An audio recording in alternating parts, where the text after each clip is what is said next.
సింగూరు ఎడమ కాల్వ పనులు నాసిరకంగా జరుగుతున్నాయని మాజీ ఎమ్మెల్యే క్రాంతి కిరణ్ ఆరోపించారు. సింగూరు ఎడమ కాల్వ పనులను పరిశీలించిన మాజీ ఎమ్మెల్యే క్రాంతి కిరణ్ 9 నెలలు కావస్తున్నా ఇంకా పనులు పూర్తి చేయలేకపోతున్నారని అన్నారు.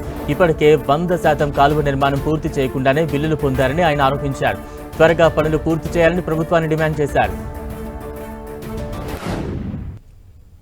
సింగూరు ఎడమ కాలువకు సంబంధించిన పనులు ఇక్కడ జరుగుతున్నాయి. ఎక్కడ కూడా కాలువ పనులు సక్రమంగా సాగుతలేవు. దాదాపు స్టార్ట్ అయ్యి 9 నెలల పై అవుతుంది వర్క్ స్టార్ట్ అయ్యి. మొత్తం నాసిరకం పనులు జరుగుతున్నాయి. వర్క్ స్పీడ్గా అవుతలేదు. ఎక్కడిదక్కడే తోపెట్టిర్రు.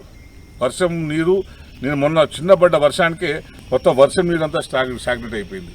ఈ తీరు చూస్తుంటే ఇంకొక 5 సంవత్సరాలకు తప్పించి ఈ కాలువ పనులు అవి పూర్తి అయ్యేటట్టు కనిపిస్తలేదు.